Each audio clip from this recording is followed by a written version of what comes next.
Hello dear students, स्वागत आप सभी का आपके अपने इस चैनल में। तो आज अपन पढ़ने वाले हैं रे ऑप्टिक्स का लेक्चर नंबर 25। और बच्चों, इसमें अपन एक बहुत ही इंपॉर्टेंट टॉपिक के बारे में बात करेंगे। That topic is prism. तो यानी आज अपन जो रिफ्रैक्शन पढ़ेंगे वो पढ़ेंगे रिफ्रैक्शन थ्रू प्रिज्म। यानी प्रिज्म से अपवर्तन कैसे होता है, रिफ्रैक्शन कैसे होता है, उसमें क्या क्या बातें कर सकते हैं, वो सारी बातें अपन डिस्कस करेंगे। और पहले अपन पूरा इसका थ्योरेटिकली पार्ट जो भी है वो सारा कवर करेंगे, यानी इसकी पूरी कहानी ही बनाएंगे, ऐसा समझ सकते हैं आप। क्लियर? और उसके बाद में बच्चों हम जो है कुछ न्यूमेरिकल्स की बात करेंगे, जिसमें हम बेसिक लेवल से स्टार्ट जरूर करेंगे, बट फिर विस्फोट जाकर के करेंगे जेई मेंस और जेई एडवांस लेवल तक के क्वेश्चंस पर। तो बिना टाइम वेस्ट करे आप हेडिंग नोट करिए, रिफ्रैक्शन थ्रू ए प्रिज्म या रिफ्रैक्शन थ्रू प्रिज्म, सीधा थ्रू ए प्रिज्म। सबसे पहले बात आती है कि बच्चों ये प्रिज्म क्या होता है। चलिए मैं एक बार हिंदी में भी इसको लिख देता हूं। प्रिज्म से अपवर्तन, प्रिज्म से अपवर्तन। किससे अपवर्तन पढ़ना है बच्चों आज हमको? प्रिज्म से। ठीक है, तो ध्यान से समझना। सबसे पहले आपने मुझसे कहा कि सर हमें सबसे पहले आप प्रिज्म के बारे में ही बताओ कि ये प्रिज्म क्या होता है। तो घबराने की कोई बात नहीं है बच्चों, प्रिज्म कुछ भी नहीं है। एक सीधी सी बात करूं तो दो असमांतर, बच्चों समांतर नहीं, असमांतर अपवर्तक सतहों से बनी वस्तु क्या कहलाती है? प्रिज्म कहलाती है। यानी कहने का मतलब ऐसी कोई वस्तु जिसमें दो असमांतर, समांतर नहीं असमांतर अपवर्तक सतह हो, वो कहलाएगी प्रिज्म। क्लियर? अच्छा, अगर मैं इसको इंग्लिश में कहूं तो बच्चों ये भी कह सकता हूं, a refractive medium bounded by two plane surfaces inclined at angle is known as prism. अभी मैं आपको चित्रकारी से भी समझाऊंगा। मैं डेफिनेशन यहां पर इसकी नोट कर देता हूं बच्चों आपके लिए। देखिए आप क्या डेफिनेशन हो जाएगी। इसकी डेफिनेशन हो जाएगी, a refracting medium, a refracting medium bounded by two plane surfaces,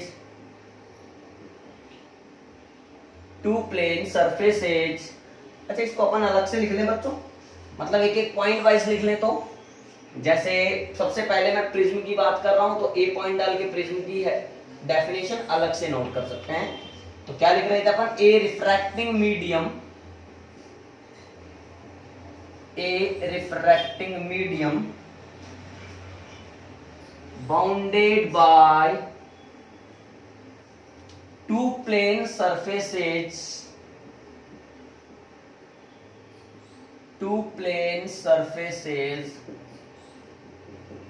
inclined at an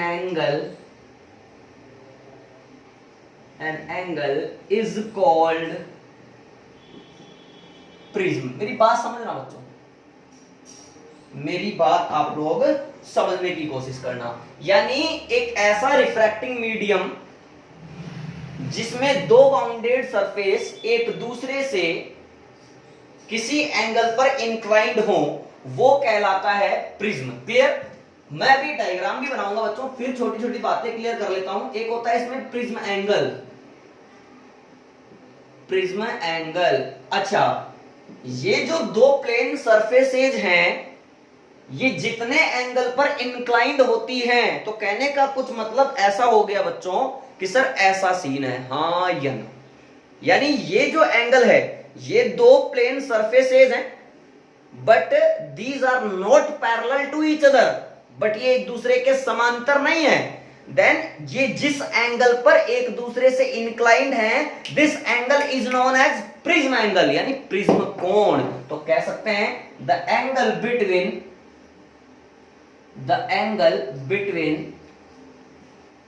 to plane surfaces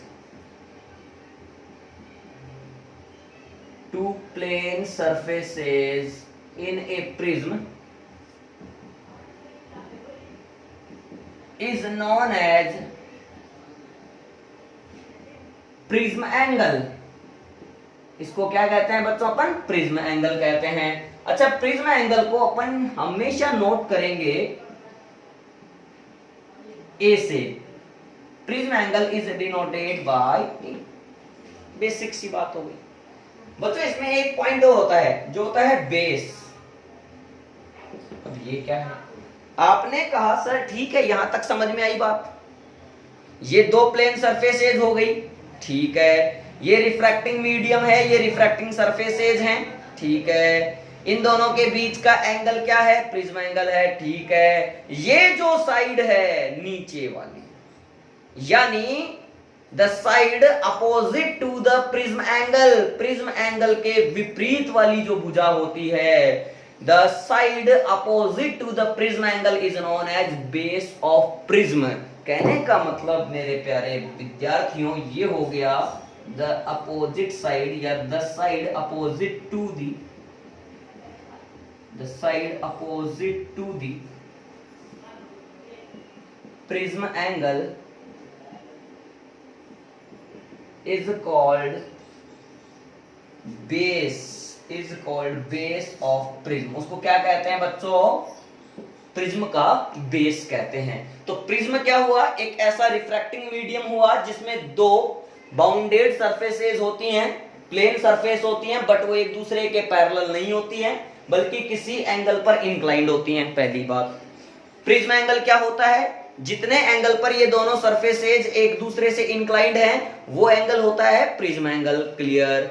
अच्छा, प्रिज्म एंगल के अपोजिट साइड में या opposite, the side opposite to the prism angle is known as base. तो यानी prism angle के विपरीत जो भुजा होती है उसको कहते हैं बच्चों बेस। क्लियर। तुमने कहा सर इसके जरा डायग्राम की भी चर्चा क्यों ना की जाए, मैंने कहा बिल्कुल बच्चों। तो फटाफट से अपन यहाँ पर डायग्राम में ये तीनों पॉइंट्स के बारे में बात कर लेंगे, यानी मैं आपको ये चित्रकारी से दिखा देता हूँ। देखिए, प्रिज्म अब कई प्रकार के देखे जा सकते हैं, लेकिन अपने पास जो यूज करेंगे बच्चों, अपन इस तरह का यूज करेंगे, ट्रायंगुलर शेप में। आप ध्यान से, अब आप देख रहे हैं ये दोनों प्लेन सरफेसेस हो गई, इनके नाम दे देते हैं बच्चों ए, बी और सी। तो आप देख रहे हैं A B and A C are two plane refracting surfaces which are inclined at an angle A. This angle is known as prism angle. हाँ ये ना, the side opposite to the prism angle is known as base। इसको क्या कहते हैं बच्चों, हम लोग बेस कहते हैं। क्या इतनी सी बात आप लोगों को क्लियर हो गई। अब रिफ्रैक्शन की बात करें तो लाइट ऐसे इंसिडेंट होगी, थोड़ा सा समझ लेते हैं, और फिर रिफ्रैक्शन होगा। अरे हाँ या ना। तो रिफ्रैक्शन का मतलब मान लीजिए रेयर से डेंसर में गई तो नॉर्मल के पास आएगी, कैसे बना दो भी, ठीक है। फिर डेंसर से रेयर तो नॉर्मल से दूर चली जाएगी, कैसे अपन आगे देखेंगे। क्लियर है। अभी आप प्रिज्म की बेसिक कहानी इतनी होती है, इस बात को दिमाग में बिठा के चल लीजिए, ठीक है बच्चों। अब इसमें मेन टॉपिक होता है कि जैसे ही कोई लाइट रे प्रिज्म पर इंसिडेंट होती है, देन आफ्टर रिफ्रैक्शन, जनरली यहां पर दो बार रिफ्रैक्शन होगा, एक बार लाइट रे यहां आएगी, फिर यहां आएगी, फिर इमर्ज होगी। तो कुल मिलाकर के जो इंसिडेंट रे होती है, तो आफ्टर रिफ्रैक्शन जो लास्ट में इमर्जेंट रे बनती है, तो हम ये कह सकते हैं कि लाइट को जाना था कहीं पर, लेकिन वो रिफ्रैक्शन की वजह से चली गई कहीं पर। अब इसका मतलब ये हुआ कि सर वो अपना इनिशियल रास्ता भटक चुकी है, तो कहीं ना कहीं वो डेविएट हुई है। तो हम लोगों को बच्चों डेविएशन एंगल ही फाइंड करना पड़ेगा। ये जो डेरिवेशन है ये बोर्ड के पर्पस से भी इंपॉर्टेंट है और हमें यहां पर भी समझना है। तो आइए नेक्स्ट हेडिंग यहां पर नोट करते हैं, डेविएशन बाय प्रिज्म। ठीक है बच्चों, हेडिंग डालिए deviation by prism. Deviation by prism, prism से विचलन, इसको एंगुलर डेविएशन भी कह सकते हैं बच्चों, क्योंकि एंगल ही तो निकालना पड़ेगा। जो यहां पर आप डेविएशन निकालोगे वो एक एंगल ही होगा, तो एंगुलर डेविएशन भी कहा जा सकता है। बात समझना, पहले एक बात समझो, मैंने आपको बच्चों पढ़ाया था refraction through a glass slab, कांच की पट्टिका से अपवर्तन। तो कांच की जो पट्टिका होती है, जो ग्लास स्लैब होती है, उसमें सर डेविएशन एंगल की वैल्यू 0 आती है, बिकॉज वहां पर refracting surfaces are parallel to each other. But in the case of prism we can say that refracting surfaces are not parallel to each other, then here we obtain a deviation angle. Clear? अच्छा, तो बच्चों एक line यहां पर note कर ली जाए, क्या कि इन the case of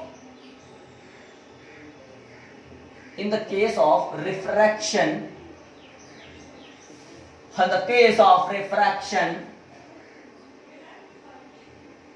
through a glass slab,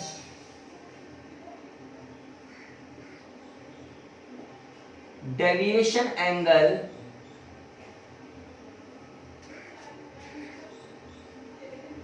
is 0, because in glass slab,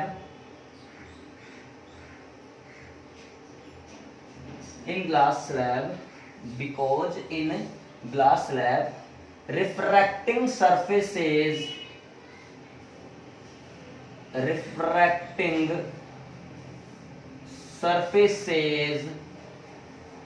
are parallel to each other। यानी ग्लास स्लैब के केस में जो रिफ्रैक्टिंग सरफेसेज हैं बच्चों, वो एक दूसरे के क्या होती हैं? पैरेलल होती हैं। इस वजह से वहां पर डेविएशन एंगल हमें नहीं मिलता है। क्लियर है? यानी ये कह सकते हैं कि सर जो इंसिडेंट रे है और जो इमर्जेंट रे है, इस केस में वो एक दूसरे के पैरेलल हो जाती हैं, तो कोई डेविएशन एंगल हम लोगों को नहीं मिलता है। But in the case of prism या case of refraction through a prism, बेटा मैं बोर्ड के हिसाब से भी आपको थ्योरी कवर करके चल रहा हूं। रिफ्रैक्शन थ्रू ए प्रिज्म, आप मेरे चैनल से पूरा बोर्ड का मटेरियल भी पढ़ सकते हैं, आप नोट्स बना सकते हैं, कोई प्रॉब्लम नहीं है। Refraction through a prism, deviation angle is obtained, देखिए डेविएशन एंगल यहां पर 0 नहीं है, मिलता है बिल्कुल, is obtained because in prism refracting surfaces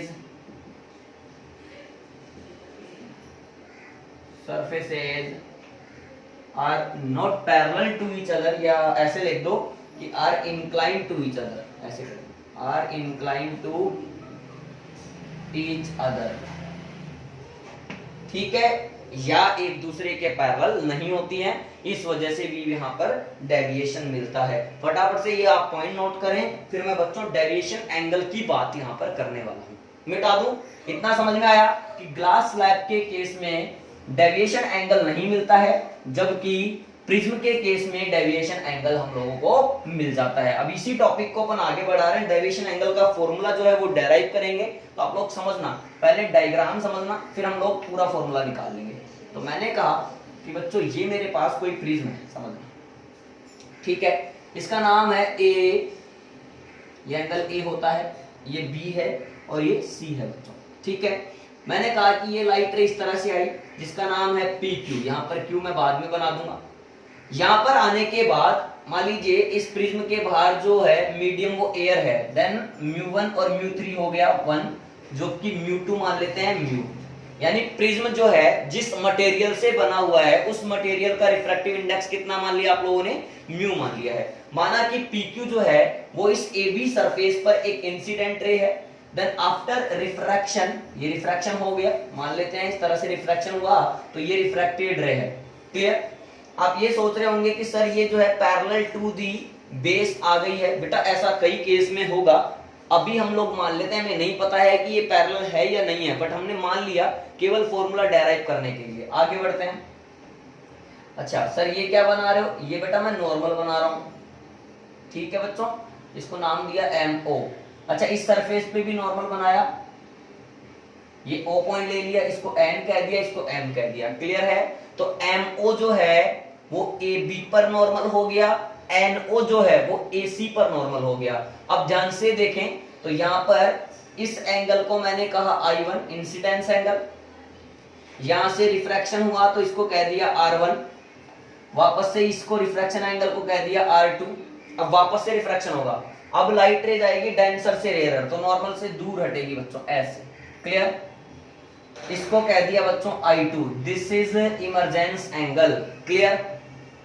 अब मेरी बात सुनना पहले आप, ठीक है? हम लोगों को क्या करना है, डेविएशन एंगल फाइंड करना है। तो डेविएशन एंगल फाइंड करने के लिए पहले मैं पॉइंट नाम देता हूं P, ये Q, ये R और बच्चों ये S।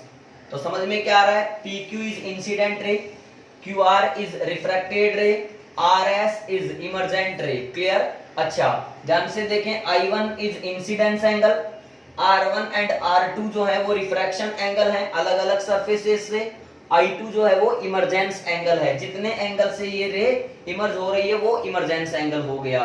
तो बच्चों पहले मैं बात करूं फर्स्ट डेविएशन की, लाइट रे ऐसे आई, ध्यान से समझना, लाइट रे ऐसे आई लेकिन वो ऐसे मुड़ गई, यानी इसकी इनिशियल डायरेक्शन तो ये है, इसको जाना था ऐसे लेकिन ये घूम गई ऐसे, इसको कहा डेल वन। बस समझ। फिर दोबारा से देखें तो जाना था ऐसे लेकिन घूम गई ऐसे, इसको कहेंगे डेल टू। समझ गए? अब अगर फाइनली अपन डेविएशन एंगल नेट देखना चाहें तो शुरू वाली जो रे है उसको जाना था ऐसे लेकिन वो कहीं ना कहीं चली गई ऐसे, तो इसको पीछे की तरफ बढ़ाएं तो मिलाएं, मिलाने पर डेविएशन एंगल मिलेगा ये, जिसको बच्चों हम कहेंगे डेल नेट। ये हमारा डेविएशन एंगल जो है वो नेट वाला है, बात समझना, इसको कहेंगे नेट डेविएशन एंगल, ये हमारा नेट डेविएशन एंगल आ गया, बात समझना। क्लियर? इस पॉइंट को मैंने नाम दिया बच्चों E, ठीक है? अब मैं ध्यान से देखूं तो बच्चों ये अगर I1 है, ये अगर I1 है तो ये पूरा भी I1 है, अरे I1 है कि नहीं है? तो डेल वन कितना हुआ, I1 माइनस R1 लिख लेंगे, अभी रुक जाओ आप, ठीक है? अच्छा और देखो ये जो MO है वो इस AB सरफेस पर अगर नॉर्मल है तो बच्चों ये एंगल कितना बचेगा, अगर ये एंगल देखो तो ये वाला, तो सर ये बचेगा 90 माइनस R1, इसको मैं ऊपर लिख लेता हूं बच्चों, 90 माइनस R1, सुनते जाएं आप, ठीक है? उसके अलावा सर ये NO जो है वो इस AC पर क्या है, नॉर्मल है, तो अगर ये एंगल R2 है तो बच्चों ये कितना बचेगा, बता सकते हैं आप लोग मेरे को? सर ये बचेगा हमारा 90 माइनस R2, बात समझना। क्लियर है? देखो हमने जितनी भी डायग्राम में जो भी कहानी थी सारी कवर करी, मैं दोबारा से डायग्राम समझा देता हूं। ABC एक प्रिज्म है, ठीक है, जिसमें A प्रिज्म एंगल है, PQ बच्चों इंसिडेंट रे है, ठीक है, QR क्या है, रिफ्रैक्टेड रे है, RS इमरजेंट रे है। PQ जो है वो इस AB पर I1 एंगल से इंसिडेंस हुई तो इसको कहे अपन इंसिडेंस एंगल। फिर रिफ्रैक्शन हुआ तो रिफ्रैक्शन एंगल बना R1, यहां इस वाली सरफेस के लिए रिफ्रैक्शन एंगल हो गया R2, लास्ट में इमरजेंट हुई तो उसको कहा इमरजेंट एंगल I2। तो मैं यहां पर सारी चीजें नोट भी कर लूंगा। और सुनिए, पहला डेविएशन देखने को मिला, लाइट रे को जाना था ऐसे लेकिन वो घूम गई ऐसे, तो ये मिला पहला डेविएशन डेल वन। चलिए फिर बाद में हुआ क्या, जाना था ऐसे सीधा लेकिन घूम गई ऐसे, तो डेल टू। अगर फाइनली इसी डायग्राम में नेट डेविएशन देखा जाए तो इंसिडेंस वाली रे थ्रू वाली और जो जा रही है उसको दोनों को मिला दिया जाए तो जहां पर एंगल बनेगा उस एंगल को कहेंगे नेट डेविएशन। तो ये नेट डेविएशन हमारे पास आ गया। इसको निकाला कैसे जाएगा, del net is equal to del one plus del two. ये कोई प्रॉब्लम वाली बात नहीं है बच्चों। अब मेरी बात आप लोग ध्यान से सुनना, मैं अभी आपको फॉर्मूला डेराइव करके दूंगा, उससे पहले हम थ्योरेटिकली बात यहां पर कवर कर लेते हैं। तो पहले डेविएशन एंगल की डेफिनेशन लिखते हैं। The angle between initial direction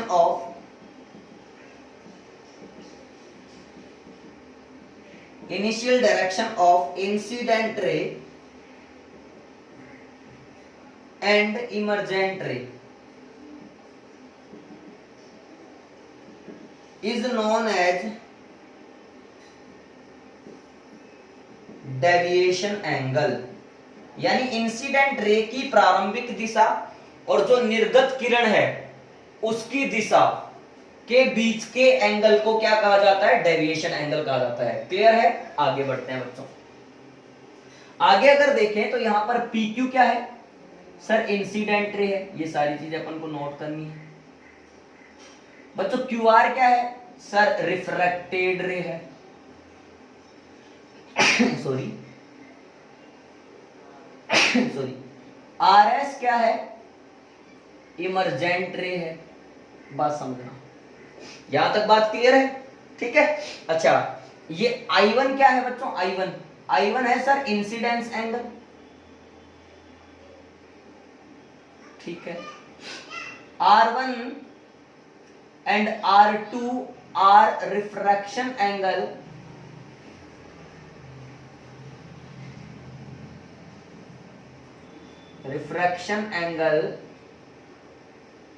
through surface AB and AC respectively. AB और AC से ये रिफ्रैक्शन एंगल हो गए रेस्पेक्टिवली। ठीक है। अच्छा, उसके अलावा और बच्चों क्या चाहिए अपन को? और कुछ बात करनी है यहाँ पर इसके अलावा? तो I1 हो गया, R1 R2 हो गया, ये सारी चीजें हमारे पास हो गई। अच्छा, MO और NO क्या है? MO is equal to normal on the surface AB। Clear? NO is equal to normal on the surface AC। यहां तक हम लोगों को बात क्लियर हो चुकी है। अब बच्चों हमारा टारगेट है डेविएशन एंगल फाइंड करना। क्या टारगेट है बच्चों हमारा? डेविएशन एंगल फाइंड करना। हेंस यहां से चालू हो जाते हैं। Deviation by deviation through the surface AB is, तो डेल 1 जो AB से डेविएशन होगा वो होगा डेल 1। क्लियर है? अच्छा, डेल 1 जो है वो किस डायरेक्शन में है बच्चों? क्लॉकवाइज डायरेक्शन में। क्लियर? अब होगा कितना? ध्यान से देखो, जाना था ऐसे, चली गई ऐसे, तो डेविएशन केवल इतना सा हुआ। निकालोगे कैसे डेविएशन एंगल? सर ये पूरा एंगल है I। अरे नहीं है क्या यार? ये पूरा एंगल देखो ना, ये I है। अगर ये I है तो ये कितना होगा? ये भी तो I होगा, सॉरी I1 ही होगा। दिख नहीं रहा लेकिन समझो यार, ये वर्टिकल अपोजिट एंगल है, ये लाइन और ये लाइन, इन दोनों के बीच का एंगल अगर I1 है तो यहाँ भी तो I1 ही होगा। तो डेल 1 कितना बनेगा? I1 माइनस R1, जो कि क्या है बच्चों? क्लॉकवाइज डायरेक्शन में है। ये आया मेरे पास इक्वेशन नंबर 1। सही। इसी प्रकार कौन सी सरफेस से निकाल लो? डेविएशन थ्रू दी सरफेस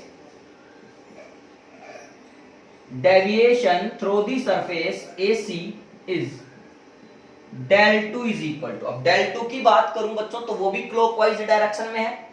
तो ध्यान से देखें तो del 2 कितना आएगा? del 2 कितना आएगा बताओ जरा। सर del 2 जो आएगा वो आएगा आपका I2 माइनस कितना आने वाला है बताना बच्चों ध्यान से। ये पूरा मेरे पास I2 है। अगर I2 में से मैं R2 कम कर डालू, कितना कम कर डालू बच्चों? R2। बिकॉज अगर ये R2 है तो यहाँ पर ये भी तो R2 एंगल ही हुआ वर्टिकल अपोजिट के हिसाब से। तो ये अगर इतना कम कर दूं तो del 2 कितना आएगा बच्चों? I2 minus R2, I2 minus R2। ये भी कौन सी डायरेक्शन में है बच्चों? क्लॉकवाइज डायरेक्शन में है। ठीक है। अब डेल नेट आप लोगों को लिखना है तो कैसे लिखेंगे? आइए इसको मिटा देते हैं बच्चों।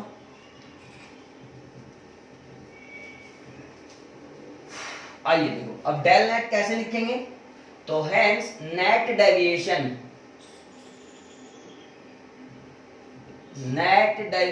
Angle del net is equal to del 1 plus del 2। चूंकि दोनों सेम डायरेक्शन में है, क्लॉकवाइज में, दोनों को ऐड कर देंगे तो डेल नेट आ जाएगा I1 minus R1 plus I2 minus R2। तो बच्चों मैंने I1 और I2 को एक साथ लिख लिया, I1 प्लस I2, इन दोनों में माइनस कॉमन ले लिया तो माइनस R1 प्लस R2। तो del net is equal to आ गया मेरे पास फिलहाल I1 plus I2 minus R1 plus R2, equation number 3।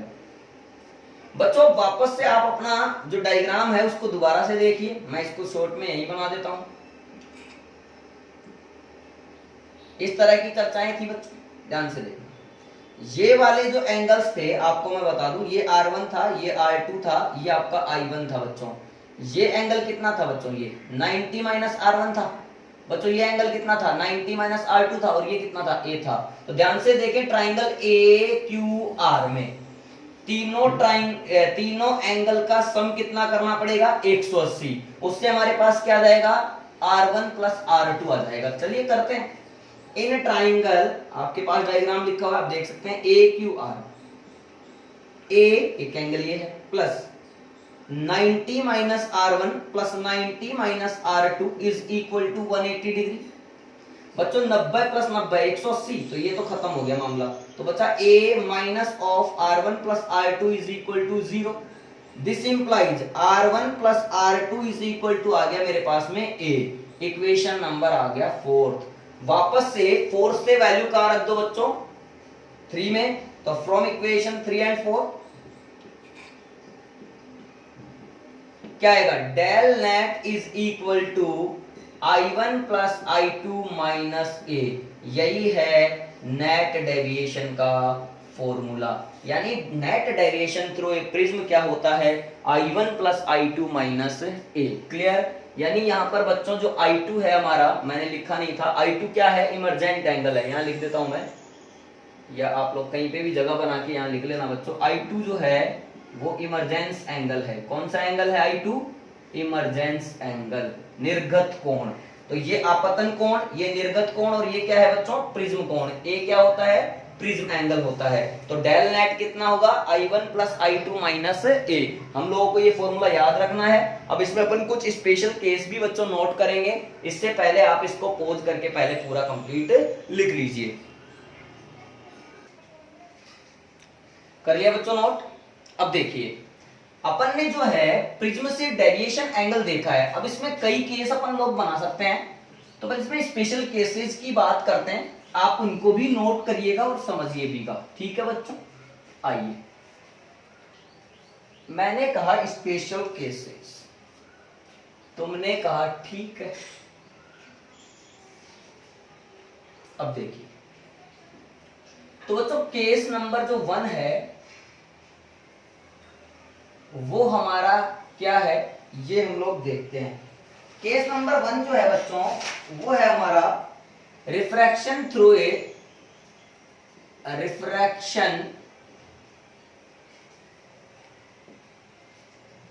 या फिर ऐसे कह दो deviation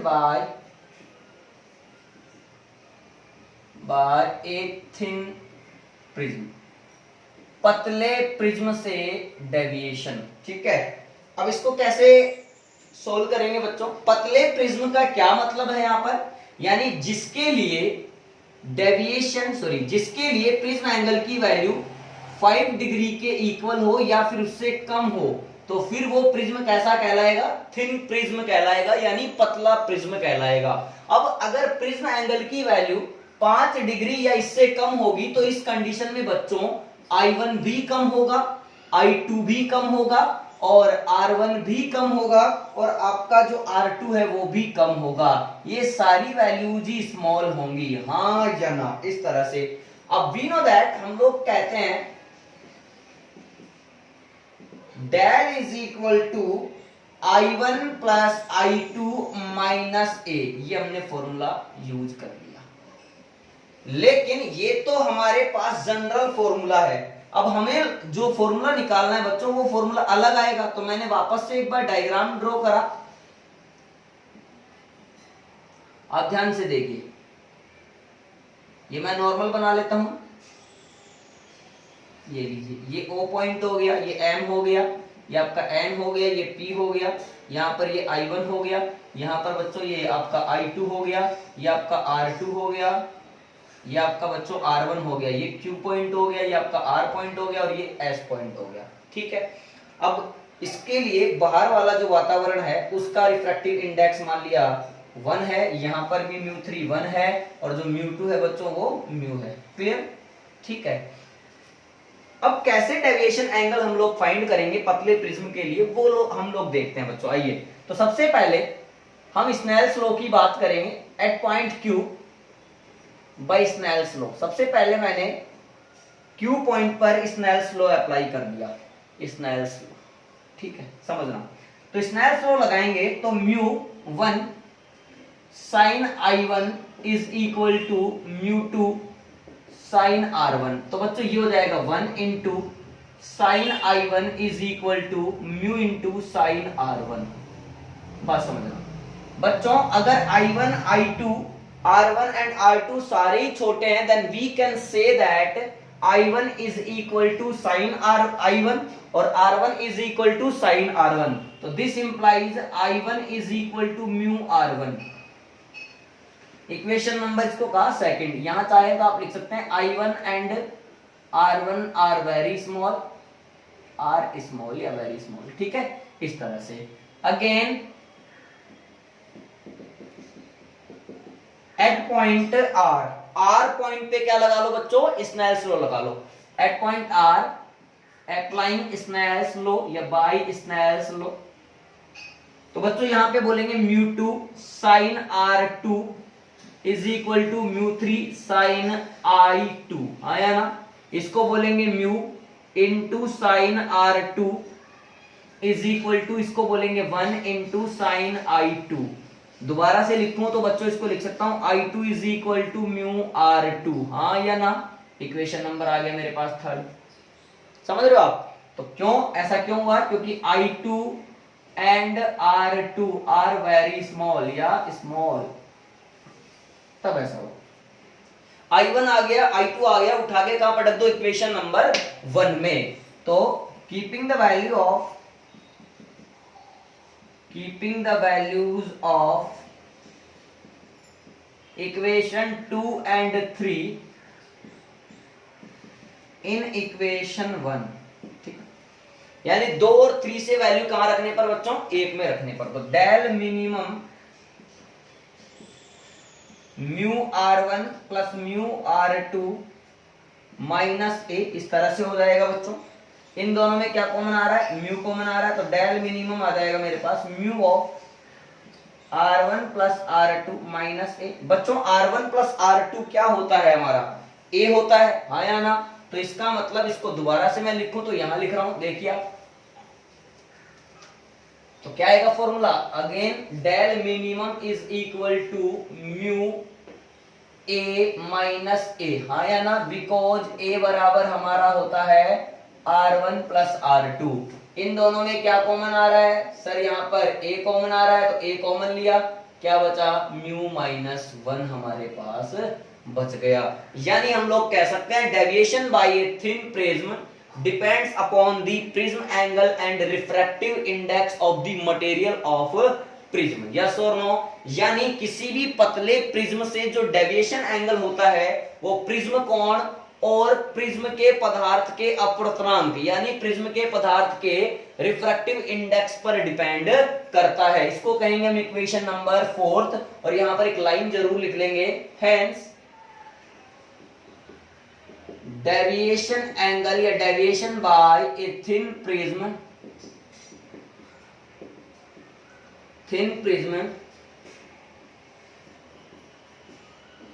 depends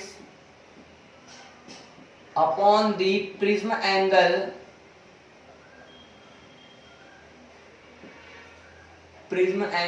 and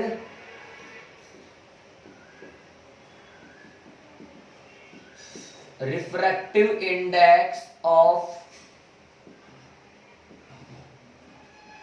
material of prism. ठीक है, इस तरह से deviation by a thin prism का जो फॉर्मूला आएगा बच्चों आएगा a इंटू म्यू माइनस 1। इसके लिए क्या करना है? देखो ये फॉर्मूला हम लोगों को तभी यूज करना है जब आपको प्रिज्म एंगल की वैल्यू 5 डिग्री या उससे कम दे रखी हो। जैसे बोला 4 डिग्री है, 3 डिग्री है, a की वैल्यू, तब आप ये फॉर्मूला लगाएंगे। अदरवाइज आप डेल का फॉर्मूला लगाएंगे I1 plus I2 minus A, where I1 is incidence angle, I2 is निर्गत कोण यानी emergence angle, A is prism angle. Clear है? तो ठीक है, अब हम लोग बात करते हैं सेकंड केस की। बच्चों आपने कहा कि सर ठीक है, आपने कहा कि डेल का जनरल फॉर्मूला है I1 plus I2 minus A, और अगर पतले प्रिज्म से बात करें तो सर फॉर्मूला आता है del is equal to mu minus 1 into A. लेकिन सर अगर मैं बात करूं मिनिमम डेविएशन की, तो मिनिमम डेविएशन के लिए हम लोगों को क्या करना पड़ेगा, या मिनिमम डेविएशन की कंडीशन क्या है? तो केस नंबर 2 में आ जाते हैं बच्चों। कंडीशन ऑफ मिनिमम डेविएशन, यानी किसी भी प्रिज्म से मिनिमम डेविएशन किस कंडीशन में प्राप्त होगा, ये हम लोग सोल्व करना चाहते हैं। तो बच्चों सबसे पहले आप मेरी बात समझो, हम जो जनरल फॉर्मूला जानते हैं केवल मैंने वही यूज किया, del is equal to I1 plus I2 minus A, इस तरह से हमने ये फॉर्मूला यूज करा। अब मेरी बात समझना, हम लोगों को क्या करना है बच्चों, डेल को मिनिमम करना है। तो अब जब भी फिजिक्स में हम मिनिमम और मैक्सिमम की बात करते हैं बच्चों, तो हमें पता है हम यहां पर डिफरेंशिएशन का यूज करते हैं। तो अगर ध्यान से देखें तो ये अगर प्रिज्म है और लाइट रे इस पर किसी एक एंगल I1 पर इंसिडेंस हो रही है, तो कुल मिलाकर के I1 पर ही सारा खेल डिपेंड कर रहा है। तो डेल का I1 के रेस्पेक्ट में डिफरेंशिएशन करके अगर 0 के इक्वल रख दिया जाए तो कुछ ना कुछ कंडीशन हम लोगों को मिलने लगेगी। तो फॉर मिनिमम डेविएशन, ध्यान से देखना, न्यूनतम विचलन के लिए फॉर मिनिमम डेविएशन हो d del upon d I1 बराबर होना चाहिए 0। तो बच्चों d upon d I1 as it is, मैंने पहले फॉर्मूला जो था वो लिख दिया, I1 plus I2 minus A is equal to 0। अब I1 का I1 के रेस्पेक्ट में डिफरेंशिएशन होगा 1, I2 का नहीं पता, तो D I2 upon d I1 minus A prism angle, prism angle किसी भी दिए गए प्रिज्म के लिए एक कांस्टेंट वैल्यू होगी। तो इस कांस्टेंट का किसी भी क्वांटिटी के रेस्पेक्ट में जो डिफरेंशिएशन होगा वो कितना होगा बच्चों, 0 होगा। तो इस तरह से इसका 0 लिख दिया इज इक्वल टू 0। अब वापस से इसको सोल्व करा, यहां कर लेते हैं आगे। तो क्या आएगा, d I2 upon d I1 is equal to, ये 1 इधर चला जाएगा तो माइनस का 1। तो बच्चों दोबारा से लिखा इसको, d I1 is equal to minus of d I2। अगर मैं दोनों तरफ मोड ले लूं बच्चों, तो mode of D I1 is equal to mod of di2।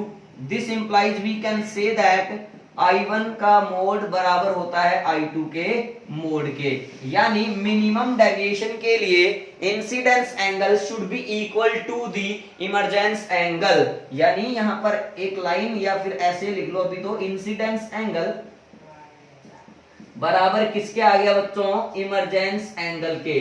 तो सर क्या एक ही कंडीशन है जिसमें डेविएशन एंगल मिनिमम मिलेगा? नहीं बच्चों, एक और कंडीशन हम लोग बात कर सकते हैं। ये तो इंसिडेंस एंगल और इमरजेंस एंगल की बात हो गई, यानी ये तो I1 और I2 का चक्कर हम लोगों ने चला लिया। अब बच गए हमारे पास R1 एंड R2। तो R1 एंड R2 में क्या चक्कर होता है मिनिमम डेविएशन के लिए, वो भी हम लोग देखना चाहते हैं। क्लियर है? तो अब अगर मैं बात करूं R1 एंड R2 की, तो बच्चों देखिए किस तरह से करेंगे।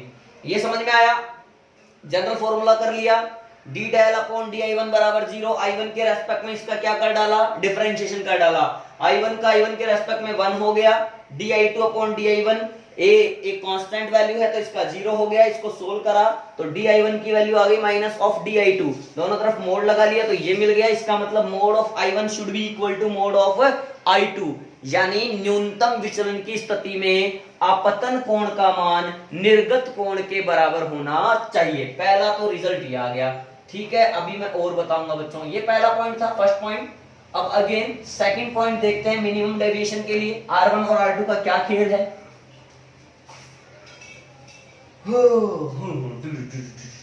और R2 का क्या खेल है, मैंने पहले डायग्राम बनाया। ये है मेरे पास इंसिडेंस रे, मैंने कहा ये हो गई रिफ्लेक्टेड रे, मैंने कहा तुम नॉर्मल हो, ठीक, उसने कहा ठीक है, तुम I2 हो, तुम I1 हो, तुम R1 हो और तुम R2 हो। हाँ या ना? तुम O हो, तुम M हो, तुम N हो, तुम P हो, तुम Q हो, तुम R हो, तुम S हो, हाँ या ना? बात समझ में आ गई? चक्कर अगर R1 और R2 का चलाना है बच्चों तो कोई प्रॉब्लम वाली बात नहीं है। रामबाण टॉनिक स्नेल्स लॉ यूज करो, पहले Q पॉइंट पे लगा डालो, फिर किस पे लगा डालो? R पॉइंट पे लगा डालो। मैंने लगाया एट पॉइंट Q,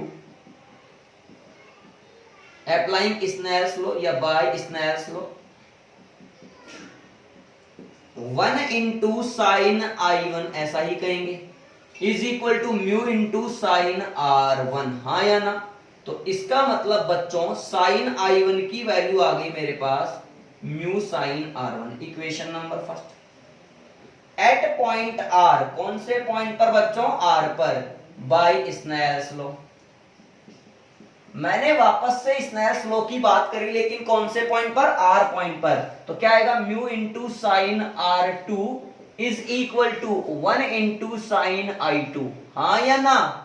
तो बच्चों ये वापस से अगर लिखना चाहूं तो साइन I2 की वैल्यू आ रही है म्यू साइन R2, हाँ या ना? इक्वेशन नंबर 2 समझ गए?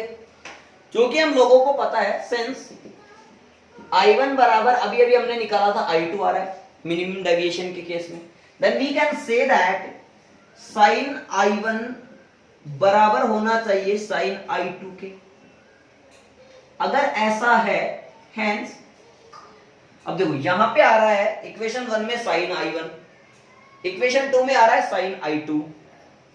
पिछले वाले पॉइंट से हमने देखा कि साइन I1 साइन I2 के बराबर हो सकता है क्योंकि I1 I2 के बराबर है, इसलिए पहले और दूसरे इक्वेशन का अगर LHS इक्वल है तो RHS भी क्या होना चाहिए? इक्वल होना चाहिए। हेंस फ्रॉम इक्वेशन 1 एंड 2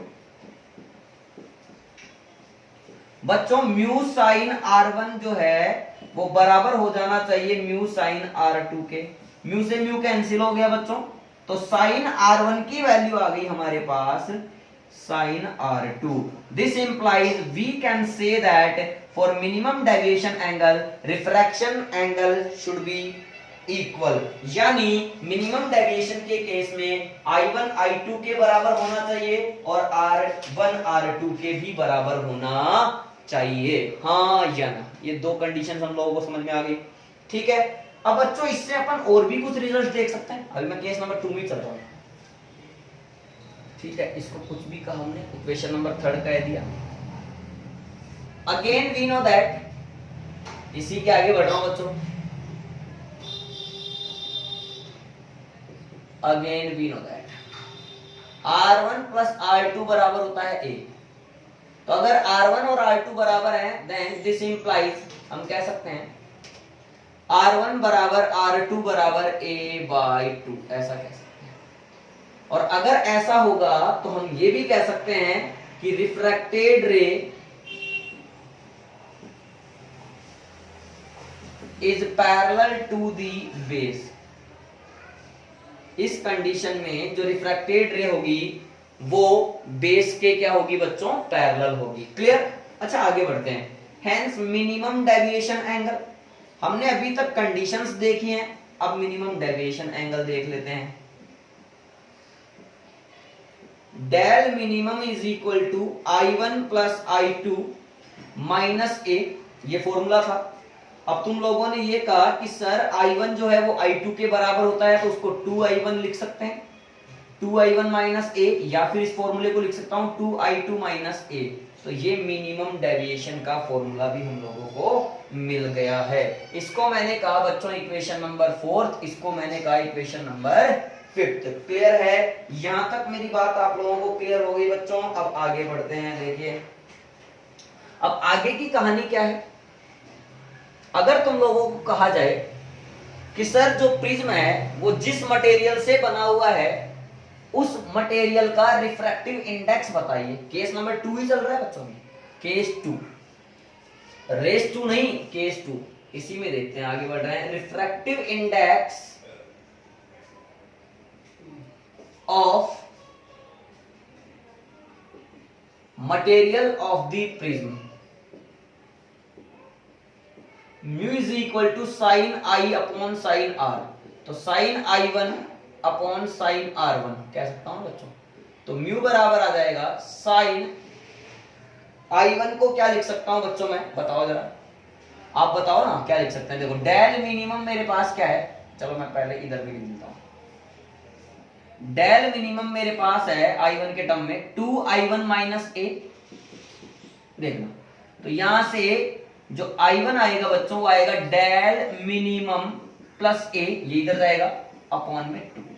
तो कुल मिलाकर मैं यही वैल्यू यहां रखना चाहता हूं I1 की, del minimum plus A by 2 upon R1 की वैल्यू क्या आई थी बच्चों, a बाई 2। तो ये एक फॉर्मूला आ गया refractive index of the material of prism, जिसको कहेंगे equation number 6। And this equation number 6 is also known as prism formula, लिख सकते हैं this equation number 6 is also known as prism formula, यानी इसको प्रिज्म सूत्र भी कहा जाता है। फटाफट बच्चों नोट करिए फटाफट से, हो गया बच्चों, कर लिए नोट। अब नेक्स्ट आगे देखते हैं, आइए केस नंबर 3 पढ़ने से पहले देखो अपन ने केस नंबर जो सेकंड था उसमें मिनिमम डेविएशन की बात करी। किसकी बात करी बच्चों, मिनिमम डेविएशन की। और केस 1 में बात करी अपन ने एक पतले प्रिज्म से डेविएशन कैसे निकालते हैं। तो केस नंबर 1 में जो फॉर्मूला आया था वो आया था म्यू माइनस 1 इंटू ए, ठीक है। और यहाँ पर मिनिमम डेविएशन का फॉर्मूला क्या आया, 2I1 माइनस ए या फिर 2I2 माइनस ए। और भी कई रिजल्ट हमें देखने को मिले, I1 बराबर जब I2 होता है तभी डेल मिनिमम होता है, R1 बराबर R2 होता है और वो a बाई 2 होता है तब डेल मिनिमम होता है। क्लियर, सारे कंक्लूजन को अपन एक साथ लिख भी लेंगे। उससे पहले केस नंबर 3 शुरू करने से पहले इसी में कुछ और बात करते हैं। एक ग्राफ बनाते हैं सबसे पहले, graph between incidence angle and deviation angle, okay बच्चों। ये जो ग्राफ है ये एक्सपेरिमेंटली प्रूव है और ग्राफ फिक्स ग्राफ होता है। किस तरह का ग्राफ बनता है देखिए मैं बताता हूं। ये राइट की तरफ से टिल्ट होता है, यानी राइट की तरफ से ज्यादा फैला हुआ होता है। आप देख पा रहे हैं, अगर मैं यहां पर डेल ले लूं और यहां पर आई ले लूं तो ग्राफ से मुझे ये समझ में आ रहा है कि जैसे जैसे इंसिडेंस एंगल की वैल्यू बढ़ती है, यानी जैसे जैसे एक्स एक्सिस की वैल्यू बढ़ती है वैसे वैसे डेविएशन एंगल की वैल्यू कम होती जाती है। फिर एक पॉइंट ऐसा आ जाता है, एक पर्टिकुलर इंसिडेंस एंगल ऐसा मिल जाता है, केवल एक, only one value of incidence angle, incidence angle के केवल एक ही मान के लिए जो डेल की वैल्यू है वो कैसी प्राप्त हो जाती है बच्चों, मिनिमम प्राप्त हो जाती है। मेरी बात समझ रहे? और हम लोगों को पता है कि सर ये ऐसा पॉइंट है जहां पर इंसिडेंस एंगल और इमर्जेंट एंगल यानी I1 और I2 दोनों आपस में क्या होते हैं बच्चों, इक्वल होते हैं। ये ग्राफ जो होता है वो सिमेट्रिक ग्राफ नहीं होता है, यानी ये ऐसा नहीं है कि ऐसा हो गया यहां पर भी दोनों जगह इक्वल आ रही है, ऐसा नहीं हो सकता है। केवल एक ही पॉइंट होगा ग्राफ में, एक ही पॉइंट होगा ग्राफ में जिस पर डेविएशन एंगल की वैल्यू मिनिमम आएगी। क्लियर है? लेकिन ध्यान से देखें बच्चों, अगर मैं कहूं कि यहां पर I1 है जिस एंगल पर रे इंसिडेंट हुई थी, और यहां पर मैं कहूं कि जिस एंगल पर लाइट रे इमर्ज हुई थी वो एंगल है, तो दोनों के लिए यहां पर जो डेल होगा वो इक्वल हो जाएगा। हाँ या ना? ये डेल हो गया मेरा। समझ में आ रही है क्या आप लोगों को मेरी बातें? लेकिन आप लोग ध्यान से देखें बच्चों, तो ये जो डिस्टेंसेज आप लोगों को दिख रही है, ये डिस्टेंसेज जो है ये वाली, इसको कहेंगे हम लोग x1 और इसको हम लोग कहेंगे x2। चूंकि ये जो ग्राफ होता है बच्चों ये राइटली टिल्टेड होता है, यानी राइट डायरेक्शन में मुड़ा हुआ रहता है, इस डायरेक्शन में ज्यादा फैला हुआ रहता है, then we can say that for this particular diagram x2 should be greater than x1। यानी हमेशा ये जो डिस्टेंस होता है x2 ये x1 से क्या आता है बच्चों, बड़ा आता है। क्या मेरी बात आप लोगों को क्लियर है? क्या समझ में आ गया? तो फटाफट से आप इस तरह से ग्राफ भी नोट कर सकते हैं। फिर अपन ने मिनिमम डेविएशन में जितनी बातें सीखी हैं उन सभी का एक कंक्लूजन भी हम लोग यहां पर नोट कर लेंगे। ठीक है, फटाफट से उतारिए, उतार लिए, आइए।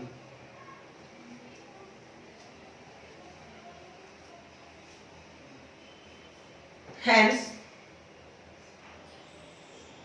it is clear that, देखिए मैं कुछ पॉइंट्स अब अलग से आपको बता रहा हूं मिनिमम डेविएशन के केस में जो अपन ने कहे। फर्स्ट पॉइंट या ए पॉइंट कह रहे, ठीक है, ए पॉइंट कह रहे इसको। फॉर मिनिमम डेविएशन क्या क्या बातें समझी थी अपन ने, I1 बराबर I2 होता है ना, तो फॉर मिनिमम डेविएशन यानी डेल मिनिमम, क्या कहा था एक बात सर, इंसिडेंस एंगल यानी I1 should be equal to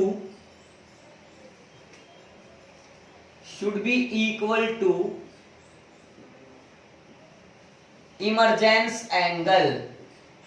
अब इमरजेंस एंगल को आप लोग किससे लिखते हैं बच्चों, I2 से, हम लोग I2 से लिख रहे हैं, क्लियर है।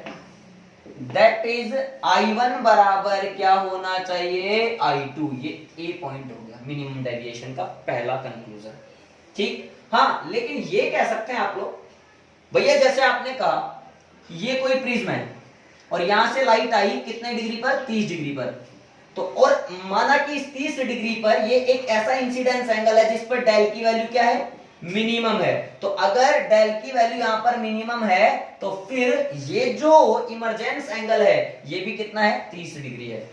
तुम कहोगे सर ये तो 45 है, अरे मान ले 45 है, समझ बात को। चल ठीक है कि किसी एक वैल्यू पर डेल मिनिमम होता है, हमने कहा 30 पर डेल मिनिमम है लेकिन इमरजेंस एंगल 45 है। अब समझना मेरी बात को कि ये भी 30 कैसे होगा। अब मान लो कोई भैया इधर से देख रहा है, तो अगर इधर से देखेगा तो उसको लगेगा लाइट रे इधर जा रही है, यानी आप समझो ये हो गया principle of reversibility of light, प्रकाश के व्युत्क्रम का नियम। उसको लगेगा 45 डिग्री पर लाइट इंसिडेंट हो रही है। अब अगर 45 डिग्री पर लाइट इंसिडेंट हो रही है तो फिर मिनिमम डेविएशन तो बच्चों कितने पे आ रहा है, 30 पे आ रहा है इंसिडेंस एंगल पर। इसका मतलब दोनों साइड से सेम लगना चाहिए, तो I1 और I2 बराबर होना चाहिए, तभी डेल की वैल्यू क्या आती है, मिनिमम आती है। लेकिन यहां से ये भी समझ में आ रहा है कि जो इमरजेंट रे होती है, emergent ray is not parallel to the incident ray. हाँ, इस बात से ये पता चलता है कि जो इमरजेंट रे होती है वो इंसिडेंट रे के समांतर नहीं होती है। तो मैं लिख देता हूं बच्चों इस बात को भी इसी के जस्ट नीचे, in this condition emergent ray is not parallel to the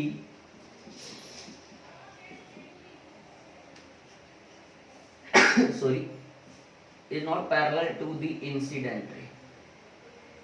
incident ray के पैरेलल नहीं होती है। पॉइंट नंबर बी देखिए, फॉर मिनिमम डेविएशन यानी मिनिमम डेविएशन के लिए जो रिफ्रैक्टेड रे है वो कैसे निकलती थी बच्चों, अपवर्तित किरण बेस के parallel. Refracted ray is parallel to the base, base के समांतर होती है। Point number C, for minimum deviation del minimum के लिए जो रिफ्रैक्शन एंगल होता है, रिफ्रैक्शन एंगल यानी R1 हो चाहे R2 हो, refraction angle is half of the prism angle. यानी आपने यही तो कहा था कि R1 बराबर है R2 के, लेकिन कितना है बच्चों, A/2 है, हाँ या ना। तो आपने अभी तक जो डेविएशन बाय प्रिज्म है उसमें दो स्पेशल केस देखे हैं। पहला केस था डेविएशन बाय थिन प्रिज्म, और थिन का मतलब जिसके लिए प्रिज्म एंगल 5 डिग्री या फिर उससे कम होता है, तो उसमें डेल का फॉर्मूला आया था μ-1 × A, क्लियर। उसके बाद हमने केवल ये पढ़ा कि कंडीशन फॉर मिनिमम डेविएशन। तो मिनिमम डेविएशन की कंडीशंस क्या है? I1 जो है वो I2 के बराबर होना चाहिए, इंसिडेंस एंगल इमरजेंस एंगल के बराबर होना चाहिए, उसके अलावा जो रिफ्रैक्शन एंगल है वो आपस में इक्वल होना चाहिए और a/2 के बराबर होना चाहिए। इस कंडीशन में रिफ्रैक्टेड रे कैसे निकल जाती है बच्चों? बेस के पैरेलल निकल जाती है। क्लियर है? अब हम लोग जो है केस नंबर 3 देखते हैं बच्चों। केस नंबर 3 है कंडीशन ऑफ मैक्सिमम डेविएशन। भाई अगर मिनिमम डेविएशन की ये कंडीशन है तो फिर मैक्सिमम की क्या कंडीशन है? Case number 3। रेस 3 नहीं, case 3, condition of maximum deviation. समझना, बात को समझना। अधिकतम विचलन की स्थिति। जनरल फॉर्मूला लिखा, वी नो दैट, जो जानते हैं वो, del is equal to I1 plus I2 minus A. बात समझना। अब चाहे मिनिमम हो चाहे मैक्सिमम हो, सारा खेल डिपेंड करेगा I1 पर। यानी जब I1 बढ़ेगा तो पक्की बात है I2 यानी इमरजेंस एंगल भी बढ़ेगा, और अगर I1 बढ़ा I2 बढ़ा तो बढ़ना पड़ेगा डेल को। हाँ या ना? हम कह सकते हैं जब I1 मैक्सिमम हो जाएगा उस कंडीशन में डेल भी कैसा हो जाएगा? मैक्सिमम हो जाएगा। अब एक बात बताओ, किसी भी प्रिज्म पर जो लाइट रे है वो मैक्सिमम से मैक्सिमम कितने एंगल पे आ सकती है बच्चों? ध्यान से देखो, अगर मैं मैक्सिमम से मैक्सिमम एंगल देखूं तो कैसे आ सकती है? सर वो यूं आ सकती है, पैरेलल टू दी सरफेस, यानी सर नॉर्मल से π/2 एंगल बनाते हुए आ सकती है। तो I1 की वैल्यू तो मेरे पास आ गई, मैक्सिमम वैल्यू कितनी आ गई बच्चों मेरे पास? π/2। I1 की जो मैक्सिमम वैल्यू है वो कितनी आ गई बच्चों मेरे पास? π/2 आ गई। क्लियर है? तो पहली तो ये चर्चा हो गई। अब हम लोग थोड़ा डायग्राम की बातें करते हैं, आइए समझते हैं। ये मैंने बना लिया तुम्हारा प्रिज्म, ठीक है? समझना, लाइट रे जो है वो यूं ही आई है, ऐसे आई है, इस सरफेस के टेंजेंशियल। मैंने बना लिया एक नॉर्मल, समझो, मैंने बना डाला एक नॉर्मल। बात समझो, एक थोड़ा पीछे बना लेते हैं, अच्छा बन जाएगा। ये लीजिए, ये तो कटे चाहे ना कटे उससे कोई फर्क नहीं पड़ रहा। अच्छा, एक लाइट रे ऐसे, ये इंसिडेंट रे, ये रिफ्रैक्टेड रे, और ये बच्चों कैसी हो गई आपकी? Emergent ray. ये जो I1 है वो कितना बन रहा है अभी? π/2 बन रहा है। समझना, ये कितना है बच्चों? R1 है। समझ रहे हो? अच्छा बच्चों, ये जो है ये हमारा क्या है? I2 है। अब जो आपका डेविएशन एंगल क्या होता है? इंसिडेंट रे, ये रे इंसिडेंट रे, ये चली तो रही है इंसिडेंट रे, इंसिडेंट रे और जो इमरजेंट रे होती है उन दोनों के बीच का एंगल, तो ये है बच्चों डेविएशन एंगल। जाना था ऐसे लेकिन घूम गई ऐसे, ये है डेल मैक्सिमम आपका। और ये जो ऊपर वाला एंगल है वो है प्रिज्म एंगल ए। आप अच्छा बनाएंगे। क्लियर है? अब हम लोगों को करना क्या है? वही करना है जो करते आ रहे हैं। इस पॉइंट को P बोला, इसको Q बोला, इसको R बोला और इसको S बोला। तो एक बार Q पॉइंट पर, एक बार R पॉइंट पर क्या लगाएंगे? स्नेल्स लॉ लगाएंगे। सर किस लिए लगाएंगे? इसलिए लगाएंगे ताकि हम लोगों को क्या मिल जाए बच्चों? I1 और I2 की वैल्यूज मिल जाए। I1 मेरे पास ऑलरेडी कितना है? I1 मैक्सिमम की वैल्यू ऑलरेडी मेरे पास कितनी है बच्चों? π/2 है। और मुझे अब क्या चाहिए? I2 चाहिए। तो अब ध्यान से एक बात और समझो, क्या डायग्राम बन गया? अच्छी बात है। सर यहां पर इंसिडेंस एंगल है π/2, रिफ्रैक्शन एंगल है यहां पर R1। अगर मैं इसको इधर से देखूं, यूं देखूं, अगर मैं इसको यूं देखूं, principle of reversibility of light, प्रकाश के व्युत्क्रम का नियम, इसका मतलब लाइट R1 पर इंसिडेंट हुई और कितने पर रिफ्रैक्ट हो गई, 90 डिग्री पर। ओ माय गॉड, इसका मतलब R1 को कहा जा सकता है क्रिटिकल एंगल, क्योंकि जब आपतन कोण का मान, इंसिडेंस एंगल का मान क्रिटिकल एंगल के बराबर हो जाता है तभी रिफ्रैक्शन एंगल 90 डिग्री प्राप्त होता है। हाँ या ना। अभी इसकी कहानी को हम लोग आगे बढ़ाते हैं। आप लोग इतना नोट कर लिए हो तो फटाफट से करिए बच्चों, नहीं करे तो करिए आप लोग। हो गया, नोट हो गया, समझ में आ गया। अब देखो आगे, आइए यहां तक आप लोगों ने कर लिया। अब देखो मैंने बात करी स्नेल्स लॉ की। At point Q, at point Q by Snell's लगाया 1 into sine 90 degree is equal mu into sine R1। समझना, ये हो गया इधर 1, तो साइन R1 की value, oh my god, 1 upon mu आ गई। सर वैसे भी तो आप कह ही रहे थे principle of reversibility of light, प्रकाश के व्युत्क्रम का नियम। उस तरफ से देखूंगा तो लगेगा R1 ही क्रांतिक कोण है। हाँ या ना। इसका मतलब साइन R1 को मैं लिख सकता हूं sine theta C, because 1 upon mu क्या होता है, साइन थीटा सी। तो R1 मेरे पास कितना आ गया बच्चों, थीटा सी आ गया। हाँ या ना। वी नो दैट यहां पर अगर मैं R2 की बात करूं बच्चों तो R1 प्लस R2 बराबर होता है A। तो यहां से R2 कितना आएगा, A माइनस R1, जिसको हम लोग लिख सकते हैं बच्चों A माइनस थीटा सी। इतना भी समझ में आ गया। इसको हम लोगों ने कहा इक्वेशन नंबर 1, इसको मैंने कहा इक्वेशन नंबर 2। अब किस पॉइंट पे लगाओगे बच्चों, बोलो। सर ये R1 है तो ये R2 था, किस पॉइंट पे लगाओगे, R पॉइंट पे लगा लो। ठीक है, तो एट पॉइंट, इसको मिटा लेता हूं बच्चों, अब आपके पास है डायग्राम। देखिए at point R by Snell's law, बोलो mu into sine R2 1 into sine I2।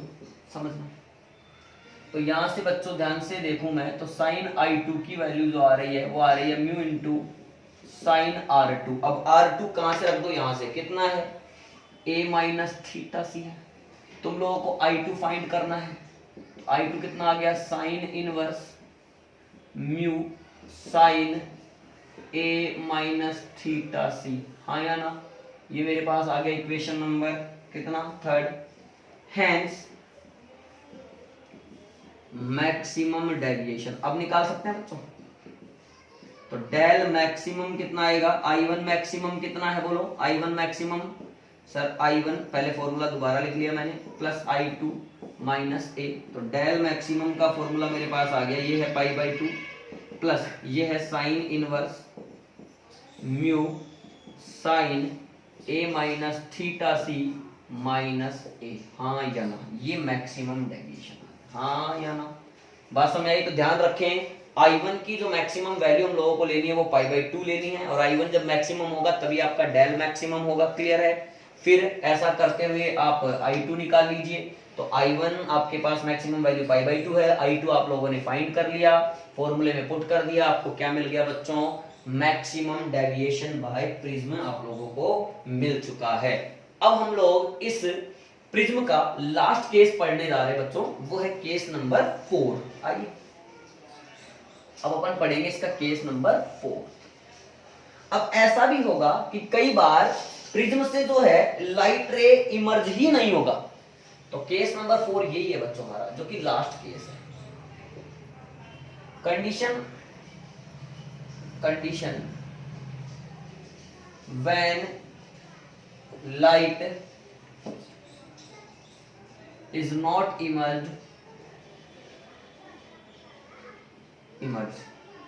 जब लाइट इमर्ज नहीं होती है, वो वाली कंडीशन।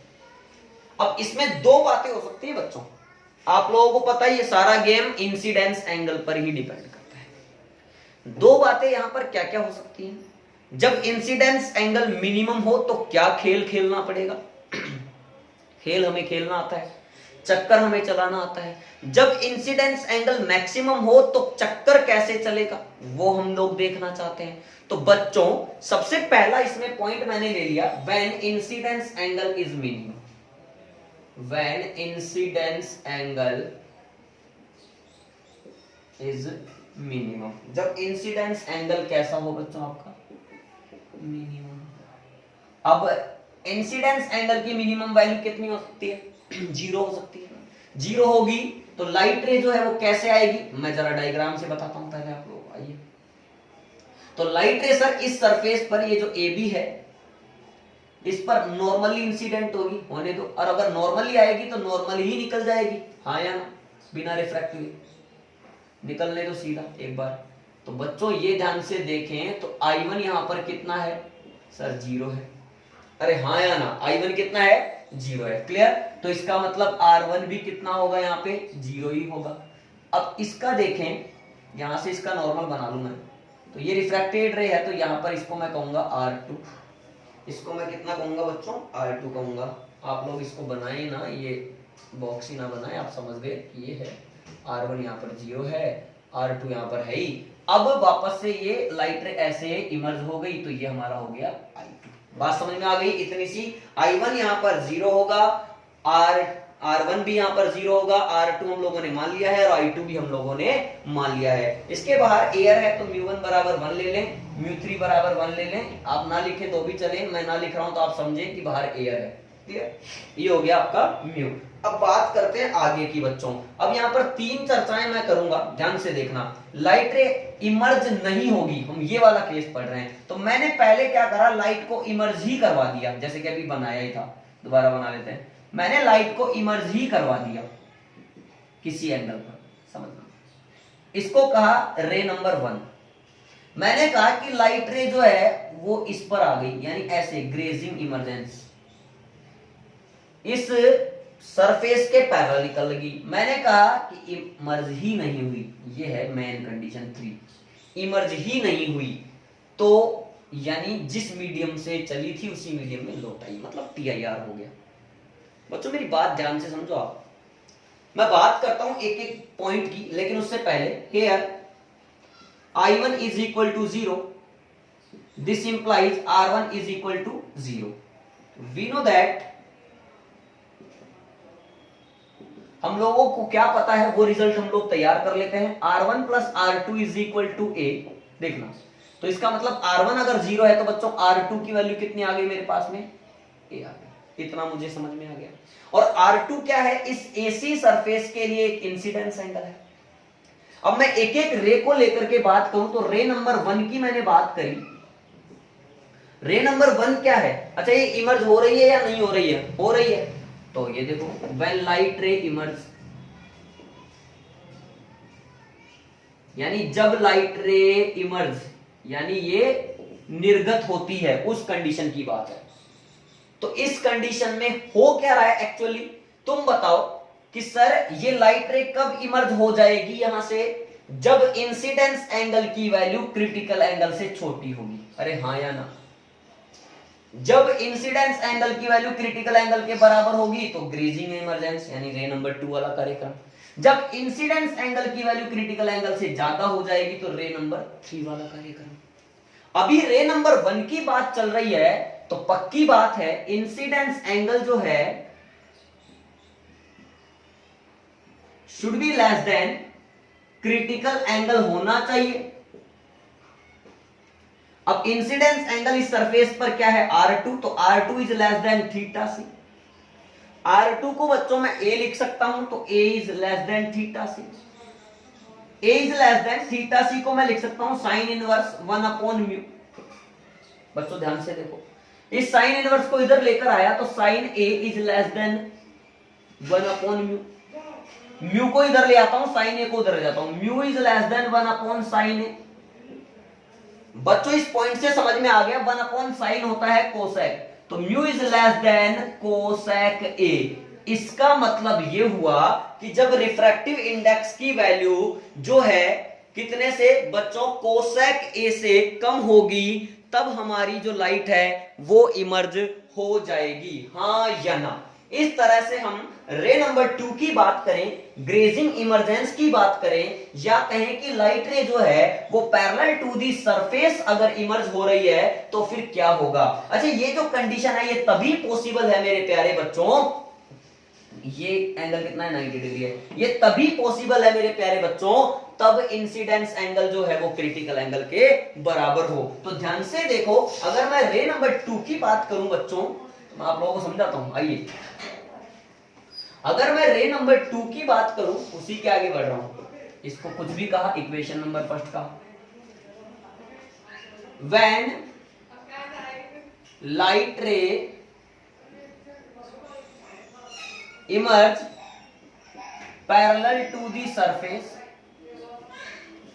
इसको कह सकते हैं ग्रेजिंग इमर्जेंस, यानी दैट इज, पूरी लाइन लिख रहा हूं बच्चों, reflection angle is equal to 90 degree, ये केस होगा। तब क्या करना होगा, ये तभी हो सकता है जब आपतन कोण इंसिडेंस एंगल क्या हो बच्चों, इंसिडेंस एंगल की वैल्यू क्या हो, बोलो, क्रिटिकल एंगल के इक्वल हो, तभी ऐसा हो सकता है। यानी R2 जब थीटा सी के बराबर होगा तब ऐसा होगा, यानी A जो है वो थीटा सी के बराबर होगा तब ऐसा होगा, यानी A बराबर साइन इनवर्स 1/μ होगा तब ऐसा होगा। इसको आगे बढ़ाया, साइन इनवर्स को इधर लेके आया, साइन A बराबर 1/μ होगा तब ऐसा होगा, म्यू को इधर लाया, म्यू बराबर 1/sin A होगा, तब लाइट जो है वो ग्रेजिंग इमर्जेंस शो करेगी, यानी म्यू की वैल्यू कोसेक A के इक्वल होगी, तब लाइट रे इस तरह से पास होगी कि रिफ्रैक्शन एंगल कितना बन जाएगा, 90 डिग्री बन जाएगा। अब बात आती है रे नंबर 3 की। रे नंबर 1 में लाइट इमर्ज हुआ तो इंसिडेंस एंगल क्रिटिकल से कम था।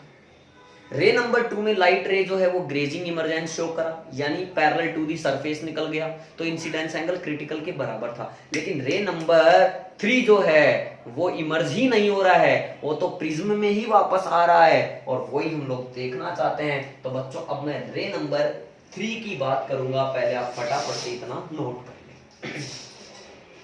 आ रहा है समझ में? देखिए रे नंबर 3 की बात करता हूं।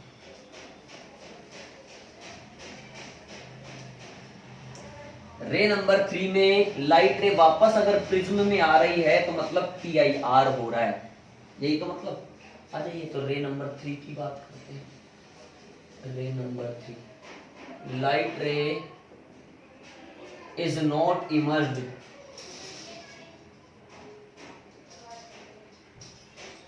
यानी इधर ब्रैकेट में लिख सकते हैं बच्चों TIR। ऐसा कब होगा तुम बताओ सर? ऐसा तब होगा जब इंसिडेंस एंगल जो है, इंसिडेंस एंगल जो है वो क्रिटिकल एंगल से बड़ा होगा, यानी R2 जब थीटा सी से बड़ा होगा तब ऐसा होगा, यानी A जब थीटा सी से बड़ा होगा तब ऐसा होगा, यानी A जब साइन इनवर्स 1/μ से बड़ा होगा तब ऐसा होगा, यानी साइन A जो है वो 1/μ से बड़ा होगा तब ऐसा होगा, यानी म्यू जो है वो 1/sin A से बड़ा होगा तब ऐसा होगा, यानी म्यू जो है वो कोसेक A से बड़ा होगा तब ऐसा होगा।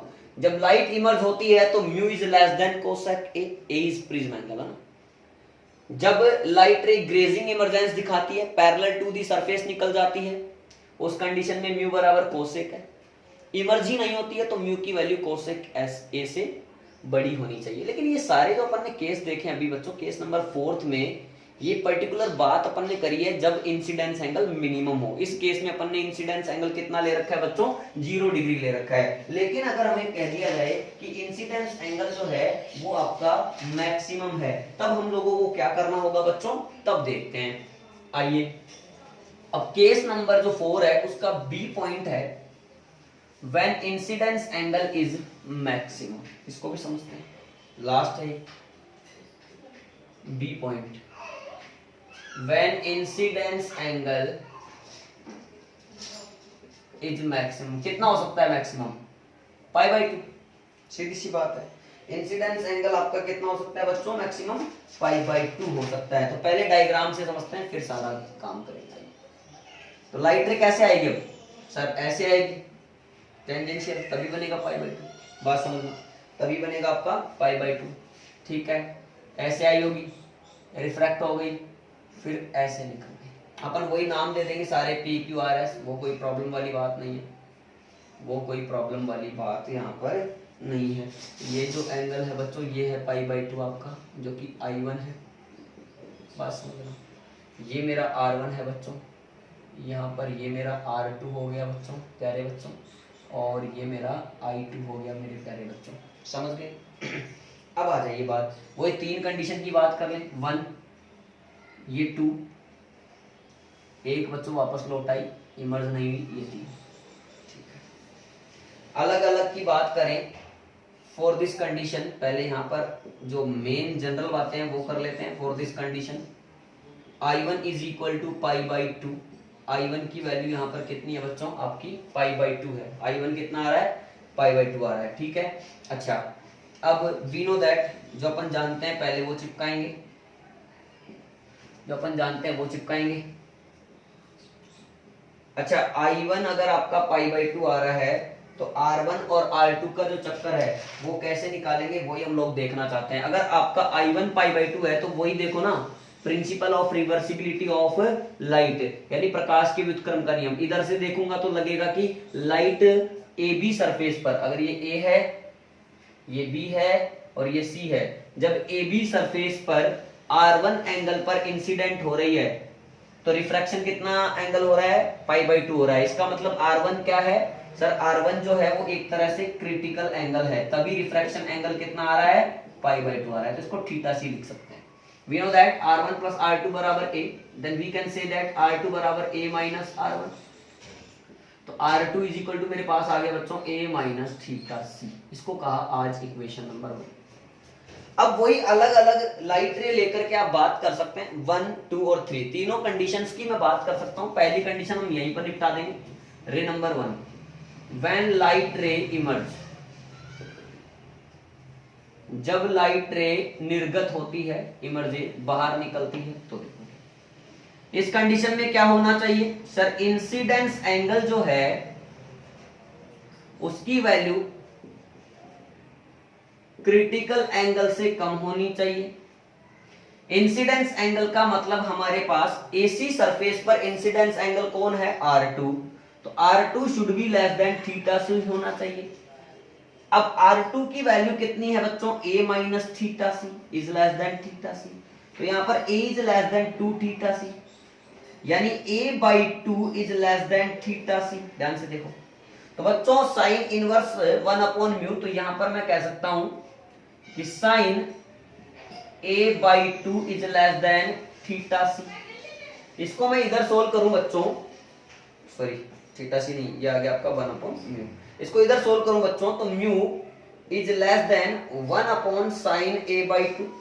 ओ माय गॉड, बस इतना सा फर्क है A/2 का, तो म्यू की वैल्यू जब कोसेक A/2 से कम होगी तो लाइट रे इमर्ज हो जाएगी। इतनी बात समझ में आ गई, तो पहले आप इसको नोट करें बच्चों फटाफट से, क्लियर है। अब अपन जो है इसमें बात करेंगे बच्चों रे नंबर 2 की। अब रे नंबर 2 जो है वो ग्रेजिंग इमर्जेंस शो कर रही है, यानी वो पैरेलल टू दी सरफेस जा रही है, यानी हो क्या रहा है, इंसिडेंस एंगल जो है वो रिफ्रैक्शन एंगल के बराबर है। तो रे नंबर 2 की बात कर लेते हैं, लाइट रे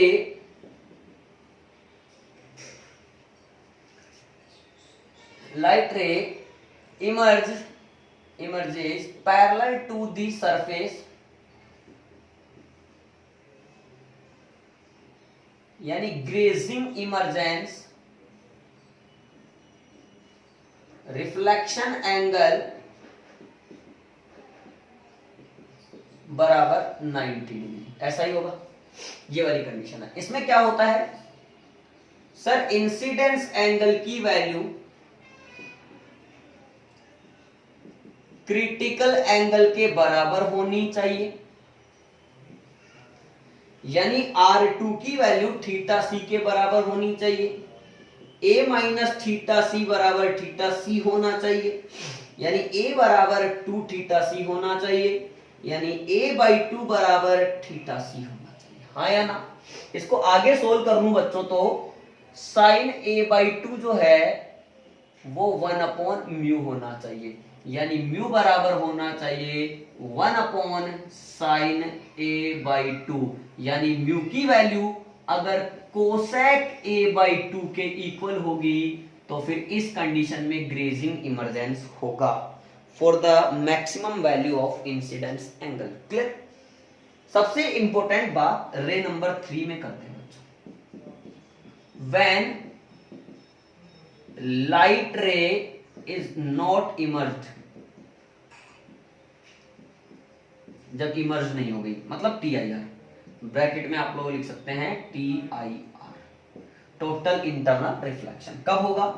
जब इंसिडेंस एंगल जो है ग्रेटर देन क्या हो? क्रिटिकल एंगल हो, है ना, ऐसा तब होगा। यानी R2 greater than theta C हो, A minus theta C greater than theta C हो, यही बात। यानी A is greater than 2 theta C हो, यानी अगर देखें तो ये भी कह सकते हैं बच्चों कि A/2 जो है वो थीटा सी से बड़ा हो, यानी साइन A/2 1/μ से बड़ा हो, यानी म्यू जो है वो 1/sin A/2 से बड़ा हो, यानी म्यू जो है वो कोसेक A/2 से बड़ा हो। मैंने इक्वेशन नहीं डाले बच्चों, आप लोग अपने अपने इक्वेशन सारे बना ले, कौन कौन से इक्वेशन कौन कौन से आएंगे वो सारे आप लोग नोट कर लें। क्लियर है? तो जब म्यू की वैल्यू कोसेक A/2 से छोटी होगी तो लाइट इमर्ज हो जाएगी, जब म्यू की वैल्यू कोसेक A/2 के इक्वल होगी तो लाइट ग्रेजिंग इमरजेंस शो करेगी, जब म्यू की वैल्यू कोसेक A/2 के बड़ी होगी तो लाइट जो है वो TIR शो करेगी, यानी सेम मीडियम में लौट आएगी, वो इमर्ज नहीं होगी। क्लियर है बच्चों? तो आज अपन ने प्रिज्म का जितना भी थ्योरेटिकल पार्ट है लगभग नहीं, कंप्लीटली पूरी तरह से उसको अकम्प्लिश कर लिया है।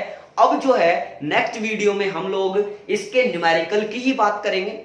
जो नेक्स्ट वीडियो होगा वो टोटली न्यूमेरिकल बेस्ड होगा, और न्यूमेरिकल जो होंगे वो सारे प्रिज्म से रिलेटेड होंगे। क्लियर है? उसमें अपन बेसिक लेवल से उठा करके जेईई मेंस और एडवांस लेवल तक के क्वेश्चंस भी सोल्व करेंगे। बच्चों आई होप आज की जो वीडियो है वो अभी आपको पसंद आई होगी, तो आप इसको लाइक करें, शेयर करें और चैनल को सब्सक्राइब करें, ताकि आपको इस तरह के वीडियो भी लगातार मिलते रहें। पढ़ते रहिए। Thank you.